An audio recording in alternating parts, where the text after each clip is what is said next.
We've just been worshiping. That's been awesome. Thanks to the teams up here for leading us in that. Really, let's say thank you to that. You know, one of the blessings we have, right, is when we gather together is to be reminded of God's goodness and His grace. And one of the reasons when we gather on a weekend in our congregations is to bring people that hope, right? Because everywhere we go, people are looking for hope. I live in Boulder, Longmont, Colorado. So Boulder gets voted the least religious county in America nearly every year. We tie with a county outside of Boston. And we're 20 square miles surrounded by reality. We got every fruit and nut thing you can possibly want out there. And but what's fascinating, while we have what we call ABC people, anything but church. When our church was working on a big relocation project, George Soros, you know George Soros, spent $750,000 locally fighting our church relocating. One of the county commissioners stood in our parking lot and said, if we'd known this church was going to get this large, we would have never let it happen. That's where I live. That's where I get, and I love that. That's where I want to be. That's where I want to figure out how do we connect with people. Because it was that great American philosopher, Forrest Gump, who said, when you go to the zoo, always take some food to feed the animals, even though the signs on the bar say, don't feed the animals. It wasn't the animals that put those signs up. What I know is true today is people are phenomenally spiritual. They're asking all the same big deal questions that have been asked for centuries. Why am I here? What happens to me after I die? Is this all there is? What they're not doing is coming to the church for those answers today. They're looking in a lot of other places, which in some ways is bad, but in a lot of ways is actually good.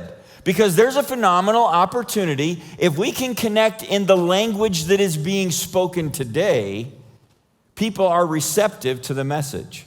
I shared with you the He Gets Us stuff, and I want to show you one more commercial. And so many of you asked, how could our churches get signed up to be a part of it? And so I'm going to show you a QR code where we can do that if you're interested. And I'm not making a commercial for it because there's really no cost to you other than to get involved and engage if you want to. If you want to have people who are in your area who are searching, connect in, we would love to do that. But one of the intentionalities was, how do we present Jesus into a culture that is skeptical about all the normal delivery messages for hearing who Jesus is? So this commercial ran from Thanksgiving, right before Thanksgiving, through Christmas. And it was about trying to speak language of the culture. Watch this. There was a family. They played together and laughed together. But they weren't completely alike.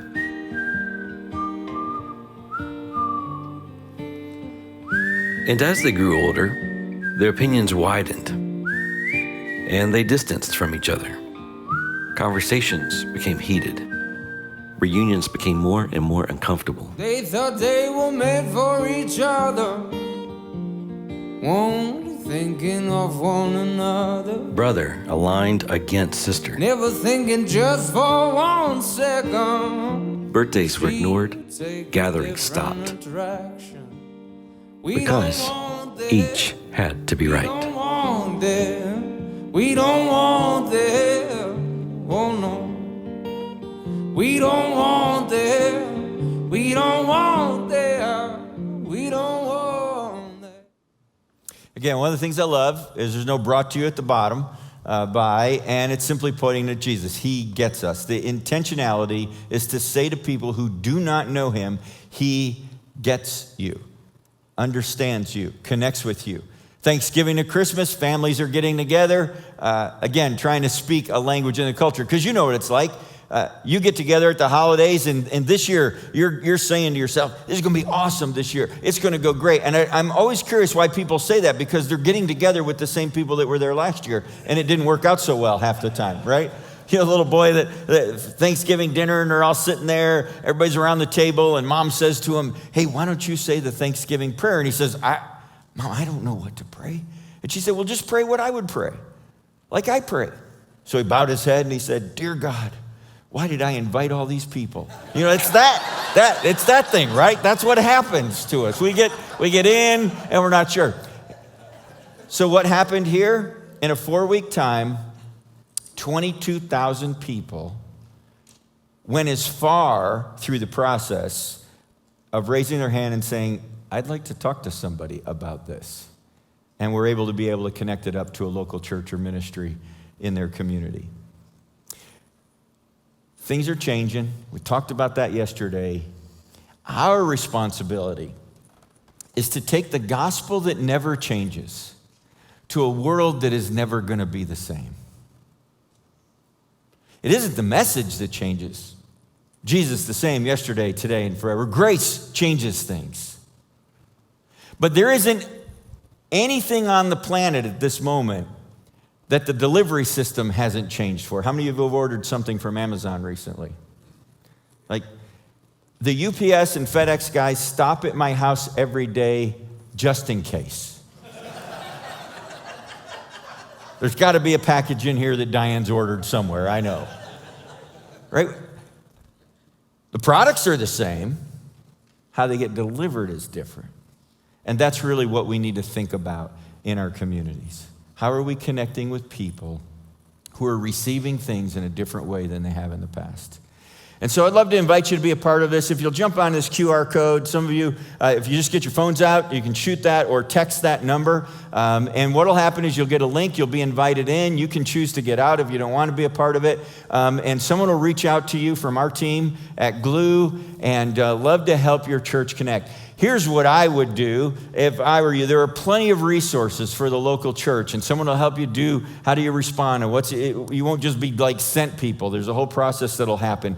But it'll put you on the He Gets Us Partners link, and there are tons of resources. I would actually preach a He Gets Us message series if I were back at LifeBridge right now, because you got great videos you can use that you can just download and use. There's a good opportunity for some materials, and there are resources available around that. But again, not making a commercial because it's not going to cost you anything, but would love for you to be involved. Some of you are asking how, so if you're interested, grab that or text that number. Because the truth is, what we do in ministry is complicated and challenging for us.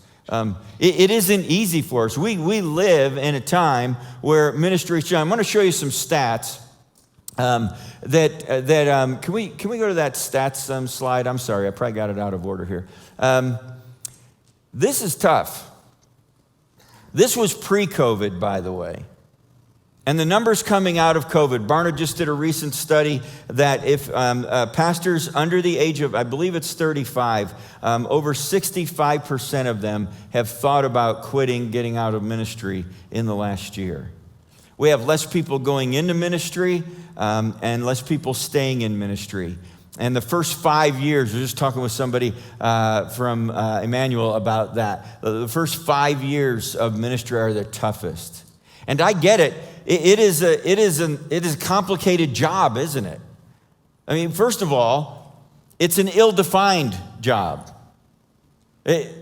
Everybody has an opinion about what your job should be.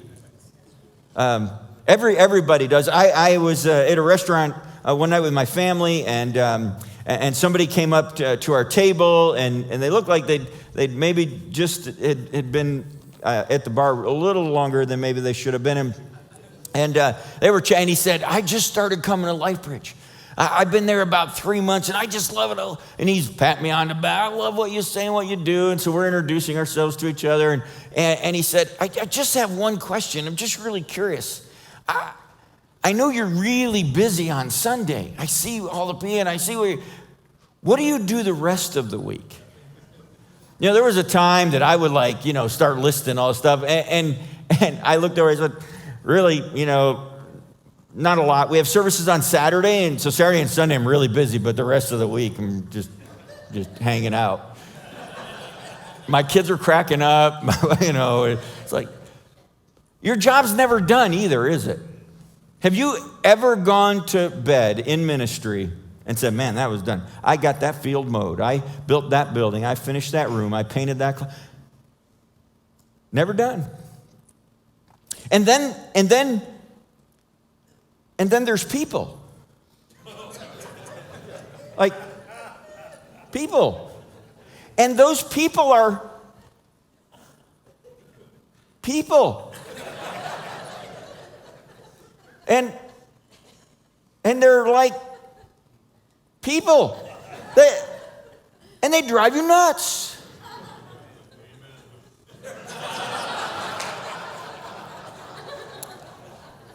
And everybody in your church knows how much money you should make. And they're okay with what you make, as long as it's just a little less than what they make. The reality is, and then there's the loneliness that goes with this, and the stress of this, and you're doing a God thing, and you got that burden, and we talked about communication and the preaching, and there's a lot that goes with that. So no wonder these stats look the way they look. Because what you do is complicated, and people don't realize that. And so one of the things we want to do with Spire is to work on pastor health and resiliency, if I could say it that way. How is it we're leaning in? How is it we're bringing resources? So one of the things at Spire, can we throw the Spire slides up for me? Logan, thanks. And again, my bad. I've been moving things around on these guys. If we'll go back to the Spire conference and Spire slides that I think are coming up. One of the things that we want to do at Spire is help people connect in ministry.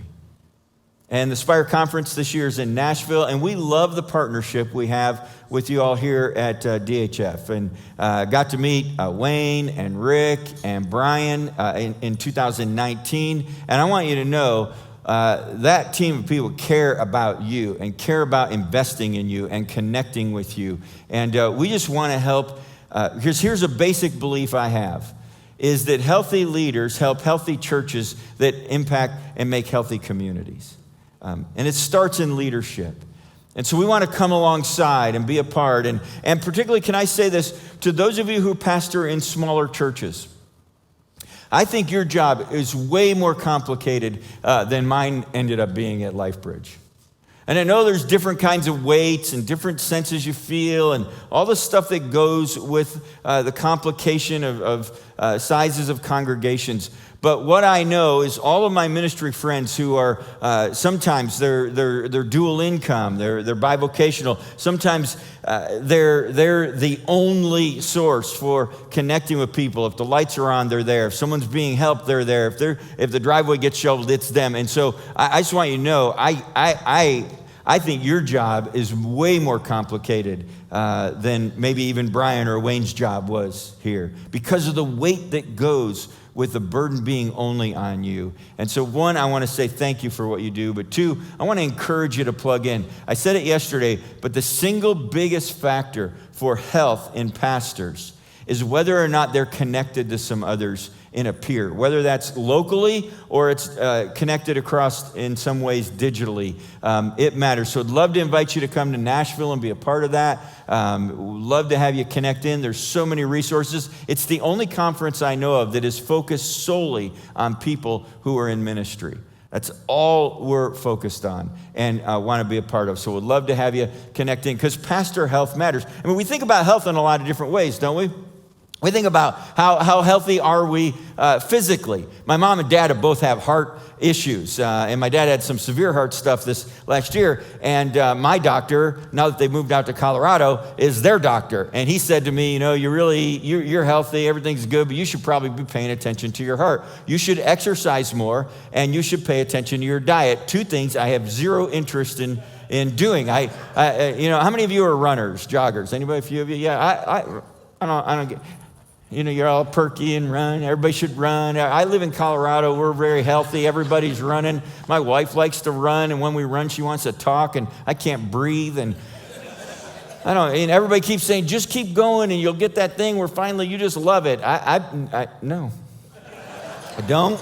My idea of exercise is to fill the tub with hot water, pull the drain, and fight the current. I just don't really want to exercise, and I don't want to eat better either. I just want to eat what I want to eat, and I loved dinner last night. For me, Italian is like its own separate food group. There's dairy and vegetables and Italian. I love Italian food, and so last night was awesome. And but 2 years ago, I decided I should not eat donuts anymore. Because if donuts were a drug, I'd be on a corner with a sign. And I love donuts. I mean, I like, and so I've been really good, really disciplined about that. But I was driving down Main Street in Longmont, and there's a Winchell's donut store there, and their donuts are really good. So as I started praying, God, if you want me to have a donut, have a parking space open right in front of Winchell's when I get there. And you're not going to believe this. My 6th time around the block, boom. Isn't God good? I was like, so now I get that we're supposed to pay attention physically. I get that. And a lot of us do. But here's what I know to be true about most leaders I know. You are giving so little attention to your emotional and spiritual health. You're eating right, you're exercising, but you're not taking care of this or this. And it gets us if we don't pay attention.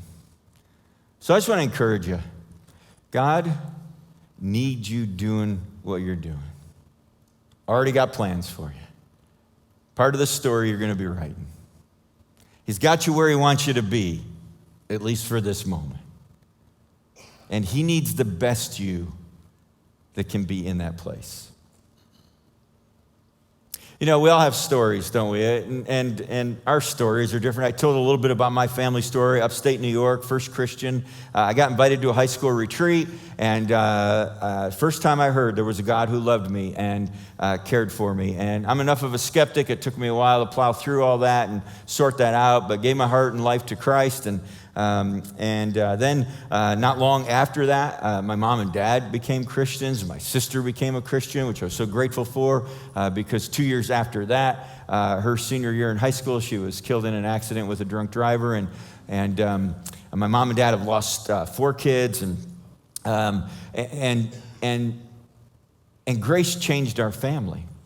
My dad's family, his dad moved 14 times by the time my dad was in 8th grade, so he quit school, said, I'm not going to another school. My mom's grew up kind of in foster care. My grandmother ran away and joined the circus, and she never really met her dad. My grandmother was married 8 or 9 times, didn't get divorced that many times, and was always meeting new grandfathers. It was interesting, and my mom kind of was raised in foster care. Her mom would just leave her and her brother, my Uncle Dave, and one night they were at a bar, and closing time came, and she was gone with somebody, and my mom and 5 and 6 and 4-year-old left there at the bar, and there was a family. We called them. I called them Aunt Mary and Uncle Ray. They were actually kind of, before fostering was fostering, they were taking them in all the time and watching for them, and so that was kind of the dysfunction.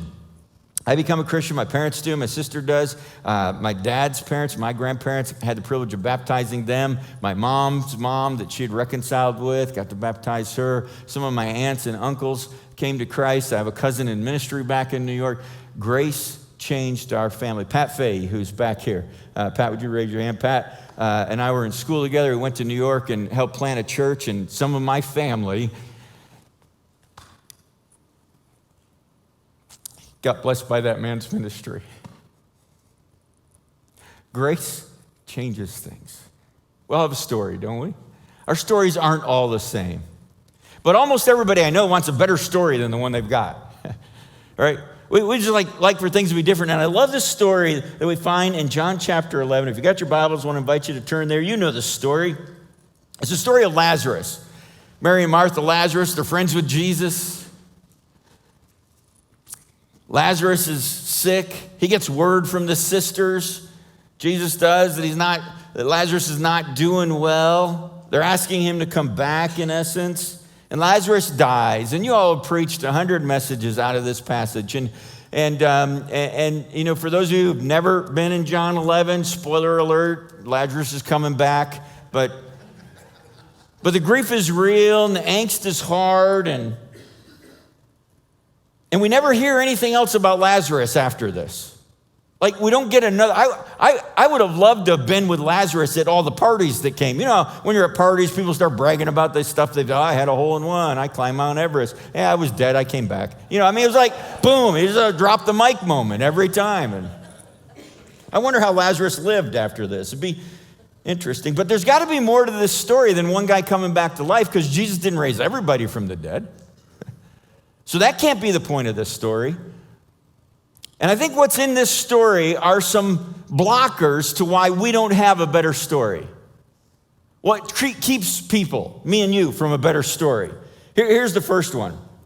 John chapter 11, verse 14. Fear and its ugly twin, doubt, can keep us from a better story. So he said to them plainly, Lazarus is dead, and for your sake I'm glad I wasn't there, so that you might believe.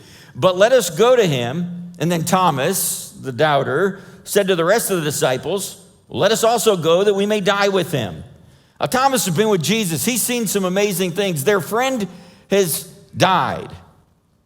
And they've got to be like shocked and grief-stricken at this moment. Now, the hostilities against Jesus and his disciples were growing daily, and it was dangerous for them to travel, and there certainly was concern about that. And Thomas says, hey, we'll go with you. We're going to die on the way. You know, every leadership team I've ever been a part of has a Thomas in it. I think we should go do this. Well, we might. I doubt it'll work. You know, that Eeyore person on your team, on your staff, that elder you have. Well, I don't know why we're going to do this.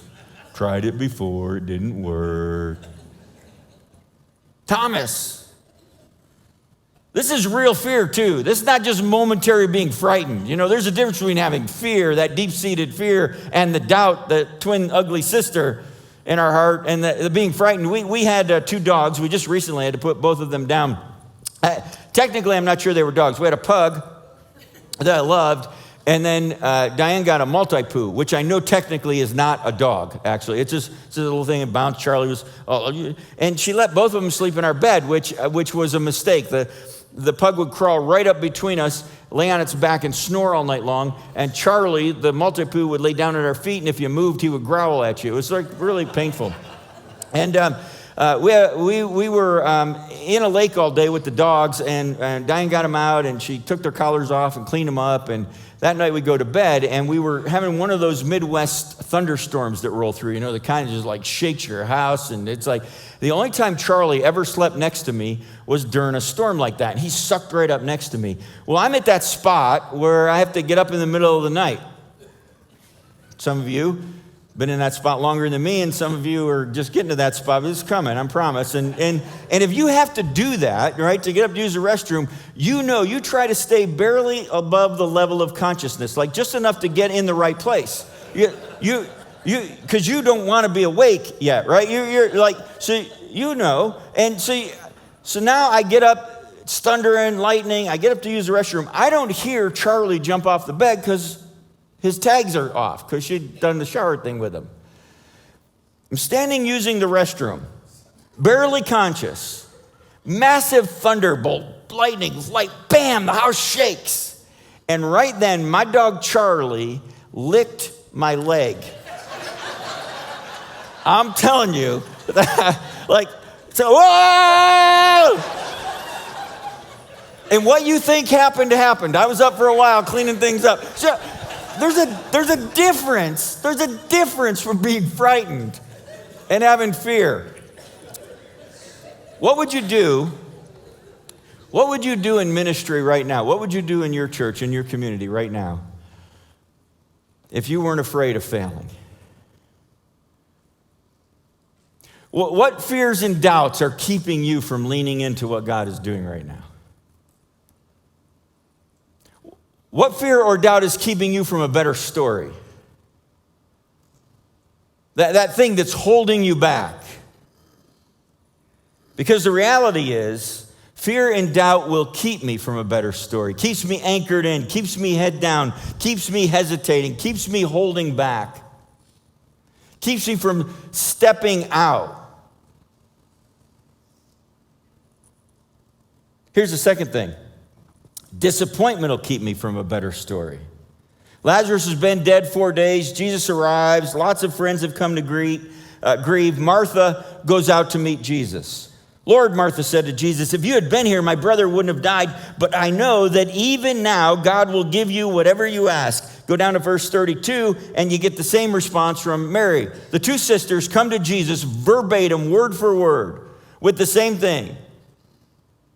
And you know what they're saying? How come you didn't show up? If you'd been here, my brother wouldn't have died. If you'd done what you'd done for others, this wouldn't happen. We wouldn't be prepping for a funeral. We wouldn't be gathered like this. We sent word to you.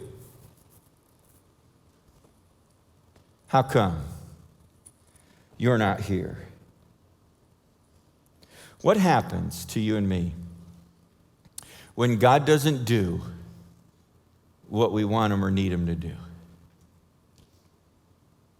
What happens when we're praying and we're pretty convinced those prayers aren't even getting out of the roof? And I'm not talking about the selfish stuff we want. I'm talking about when there is a real need, when you're at your rawest moment, when you're leaning into God for something and he isn't showing up.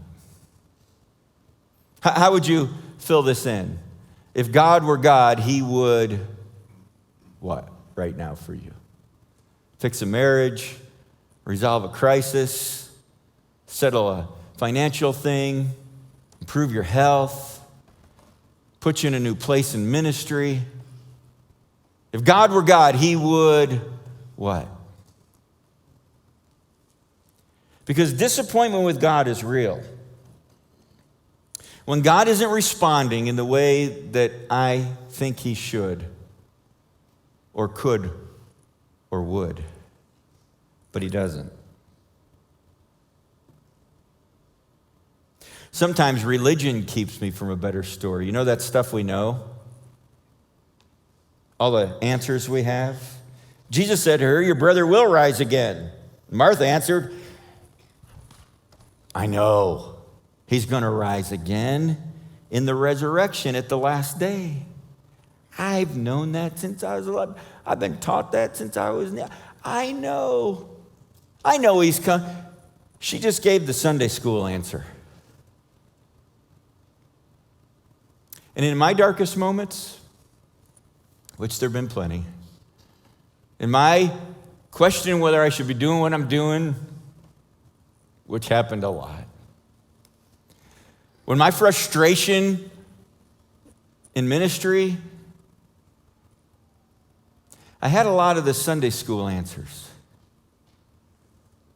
And finally got to a spot where those weren't enough for me. They weren't enough. Because sometimes we know, but that knowing doesn't seem to go far enough. I do some work with a bunch of churches in South Africa, so over there nearly every year, and it's when I leave my house till I get there, it's 31 hours of travel time. So it's probably the longest place I go anytime I'm traveling across the globe, and it's a long, long journey. But it's not the farthest journey I've ever made. The farthest journey I've ever made is the one that goes from my head to my heart. Because it is one thing to know, and it is another thing to know. And sometimes I get stuck in my Sunday school answers, in my religious answers. And if I'm not careful, that keeps me from a better story. That keeps me from leaning in and wrestling with God and struggling with what I believe and how I'm anchored, and where is God in the middle of the things that are crisis moments for us. Now, we're going to come back to Jesus' bold statement in verse 25 in a bit, but Lazarus is dead, the family's grieving, and they've come to prep. Verse 33, when Jesus saw her weeping, and the Jews who had come along are also weeping, he was deeply moved in spirit and troubled. Where have you laid him? He said, come and see, Lord. And they replied, and Jesus wept. He grieves for what is broken, what is lost, what he knows is missing, what he's come to restore, and he's about to rewrite the story. And he does it this way because sometimes obstacles keep us from a better story. Verse 38.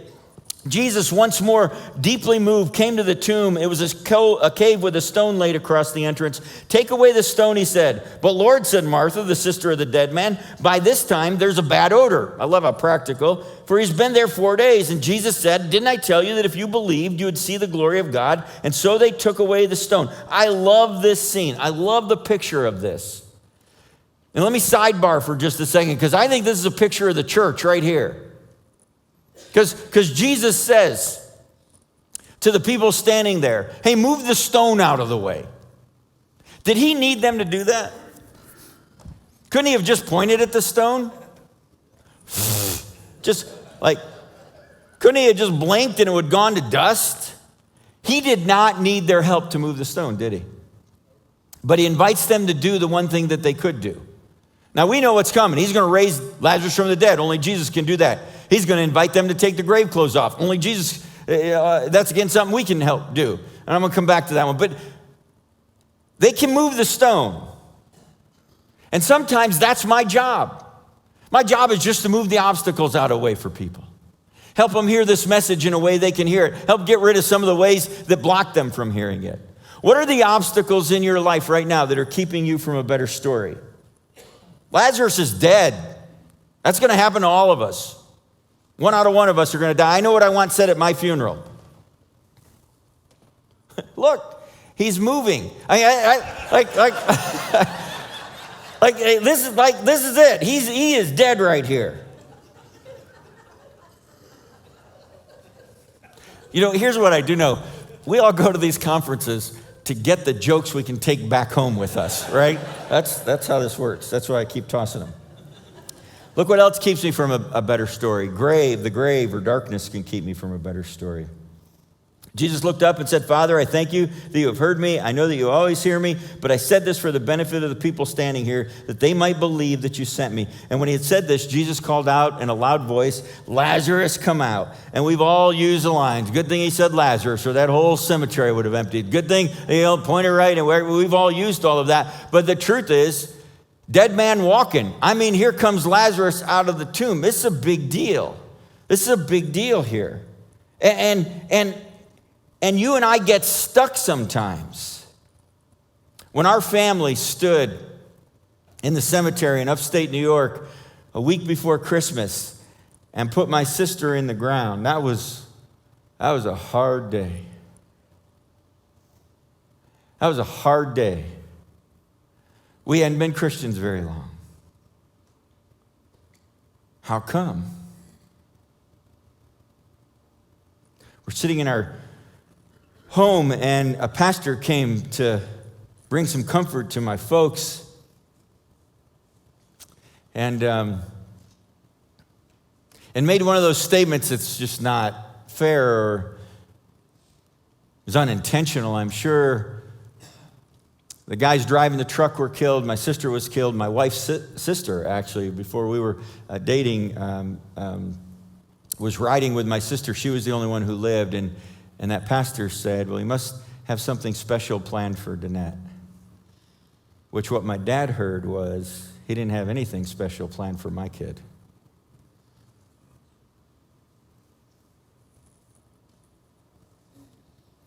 You've been there with families. You've stood in those places. The grave's a tough place. And even for us in ministry, sometimes we get trapped in the death that's coming, the discouragement, the angst. Darkness is tough. No light in that grave. We can get in some dark places, can't we? You know those loops we play in our head. We watch others that seem to have more success than we do, and we wonder why we don't. We hear stories of people's lives being blessed. Ours isn't. We have 8 grandkids. 2 of them were born 5 days apart, which is awesome. And here's a picture of them when they were younger. They're both getting ready to turn 7 here. But this is Olivia and Cooper. I mean, don't they look like they have kids and a mortgage and life's not going so great already? I mean, look at them. Like, and all I want to say to them is, hang on, it gets worse. It's like, 44% of us in America would make this statement, that we are lonely or extremely lonely. And I can't tell you the number of pastors who have said to me, I feel so alone. The grave, darkness, can keep me from a better story. We get discouraged, we get frustrated, we're not sure what to do. Do you know that 78% of people, after they spend time on social media, all the various platforms, according to the University of Berlin, feel more discouraged or more frustrated with their life? Why? Because everybody posts what a great life they're having, and they're not having that life. Dead stuff can keep me from a better story. 11:44, the dead man came out, his hands and his feet were wrapped with strips of linen and a cloth around his face, and Jesus said to them, take off the grave clothes and let him go. Remember, Jesus said, you shall know the truth, and the truth will... What's it set you free from? It sets you free from all the little T truths you've been living with. All those ones that make your life work. All the ones that allow you to say things like, well, this is just the way I am. I know I get angry, but, or the only way I can get stuff done is when I bully my way in, or if I pout, things happen. All those little T truths that we've grown accustomed to living with that make our lives manageable. And when Jesus said, you shall know the truth and it will set you free, he's freeing you from those things. Here's the other thing. When Jesus said, you shall know the truth and it'll set you free, he's right, but first it messes with you. Because his big T truth confronts all my little T truths. And so Jesus says to the folks standing there, hey, help him remove the grave clothes. Let him go. And this is where I love the picture of the church. He said to them, move the stone out of the way. They could do that. He didn't need their help, but he could do that. It was something they could do. Then he speaks into that grave. Lazarus, come out. Only God speaks life into death. Only God speaks hope into hopelessness. Only God brings light into the darkness. Only God brings order into our disorder. Only God brings calm into our chaos. Only God does that. And Lazarus comes out of the grave, and Jesus immediately says to the people there, hey, help him get rid of the dead stuff. And that's our job, isn't it? That's a picture of the church for me. Sometimes we move obstacles out of the way. We take the barriers down so that people can hear. I remember early on, I used to, when I was preaching at LifeBridge, I would say things like, hey, we're going to be in John chapter 11. John's early in your New Testament, about 3/4 of the way through your Bible. John is one of the Gospels that tell the story of Jesus. And I would say that when I would introduce where Scripture was. And I'd have some people come out. I had one older lady. I don't know why you keep telling us that, because we know where it is. And I would say to her, but there's a whole bunch of people that showed up, got enough courage this morning to come, and they don't know where it is, and all I want to tell them is it's okay, you don't know. Remove an obstacle. How are you doing that for people in your community? So that Jesus can do what he can do to speak hope and grace and life and truth and peace into their lives. And then what's our job at the church? Help them get rid of the dead crap. All the busted and messiness. Because we get the picture backwards. Sometimes we've landed in this camp of, well, once they get their act together, then they should come. And Jesus is saying, you don't take a shower when you're clean. You take a shower when you got all the mess on you. And our job in the church is to help people journey without the grave clothes that have trapped them in their past. And sometimes we get stuck with our religion, and it keeps us from writing a better story in our community. And then Jesus, when he said to Mary, I'm the resurrection and the life. He who believes in me will live even though he dies, and whoever lives in me, believes in me will never die.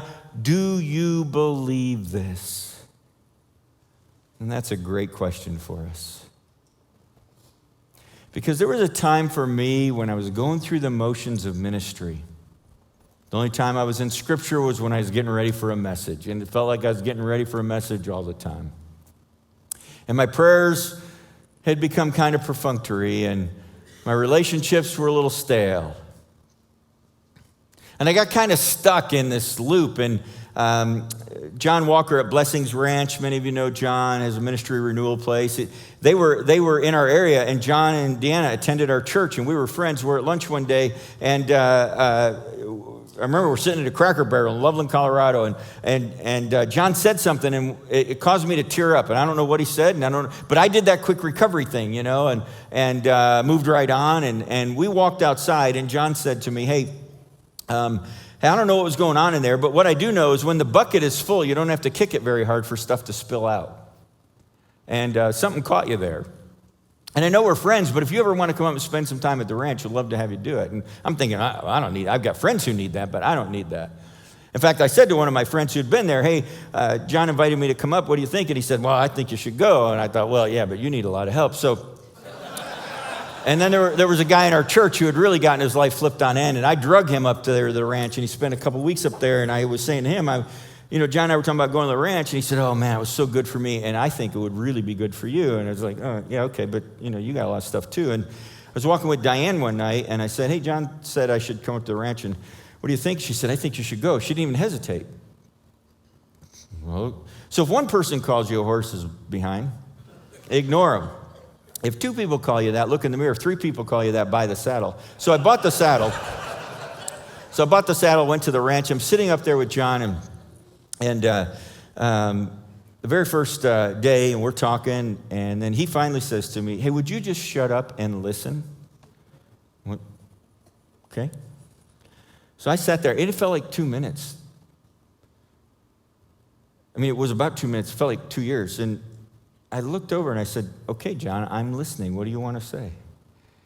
He said, we were friends. He said, "You're such an idiot. Don't listen to me. Listen to you." And in that moment, even now, it's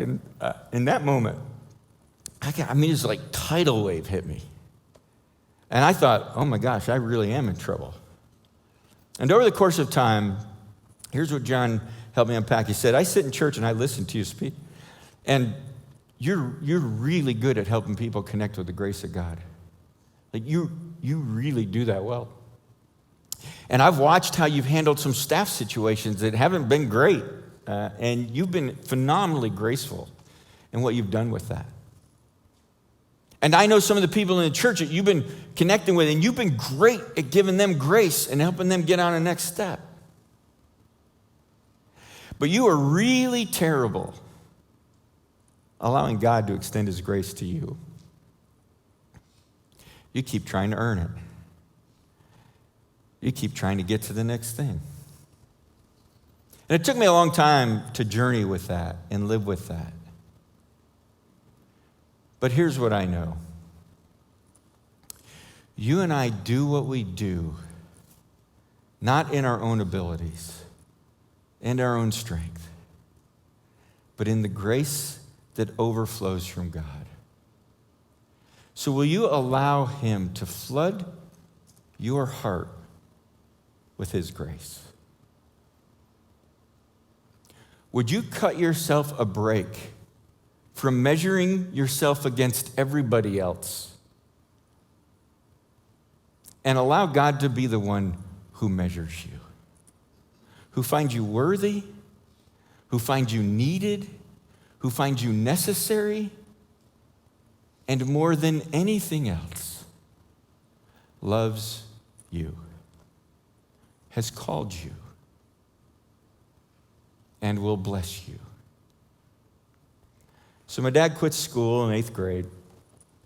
He and my mom meet as 18-year-olds. They decide they're going to get married. Neither one of them have great examples, but they're trying to figure out how they're going to do life different than their families.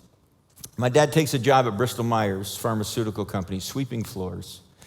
Works his way up to middle management.